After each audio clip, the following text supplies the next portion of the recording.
மாண்புமிகு முதலமைச்சர் அம்மா மறைவுக்கு இறுதி அஞ்சலி செலுத்துவதற்கு வருகை தந்தமைக்காக குடியரசுத் தலைவர், பிரதமர் மற்றும் அகில இந்திய காங்கிரஸ் கட்சி துணைத் தலைவர் ஆகியோருக்கு நன்றி தெரிவித்து சின்னம்மா தனித்தனியே கடிதம் எழுதியுள்ளார்.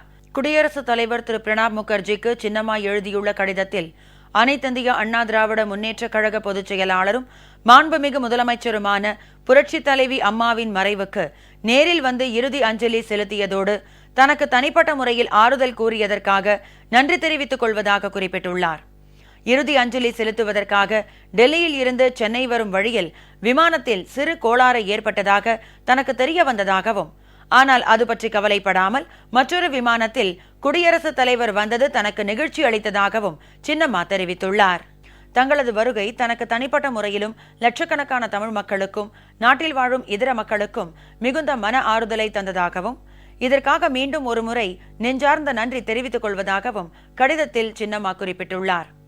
இதேபோல் பிரதமர் திரு நரேந்திர மோடிக்கு எழுதியுள்ள கடிதத்தில், மறைந்த புரட்சித் தலைவி அம்மாவுக்கு நேரில் வந்து இறுதி அஞ்சலி செலுத்தியதற்கு நன்றி தெரிவிப்பதோடு தனிப்பட்ட முறையில் தனக்கு ஆறுதல் தெரிவித்ததை மகத்தான நிகழ்வாக கருதுவதாகவும் சின்னம்மா குறிப்பிட்டுள்ளார். சோகத்தில் இருந்த தனக்கும் லட்சக்கணக்கான தமிழக மக்களுக்கும் பிரதமரின் வருகை பெரும் ஆறுதலாக இருந்தது என்றும், சென்னை வந்து சிறிது நேரம் சோக நிகழ்வில் பங்கெடுத்துக் கொண்டது அவரது அன்பை வெளிப்படுத்துவதாக இருந்தது என்றும் தெரிவித்துள்ளார். விவரிக்க முடியாத சோகமும் வருத்தமும் சூழ்ந்திருந்த தருணத்தில் தனக்கும் தமிழக மக்களுக்கும் நேரில் வந்து அனுதாபம் கூறியதற்காக நன்றிகள் பல தெரிவித்துக் கொள்வதாகவும் கடிதத்தில் சின்னம்மா குறிப்பிட்டுள்ளார். காங்கிரஸ் கட்சி துணைத் தலைவர் திரு ராகுல் காந்திக்கு எழுதியுள்ள கடிதத்தில், மறைந்த புரட்சித் தலைவி மாண்புமிகு முதலமைச்சர் அம்மாவுக்கு இறுதி அஞ்சலி செலுத்த வந்தது தங்களுடைய அன்பை வெளிப்படுத்துவதாகவும், தாங்கள் கூறிய ஆறுதல் வார்த்தைகள் தன்னை நெகிழச் செய்ததாகவும் சின்னம்மா தெரிவித்துள்ளார்.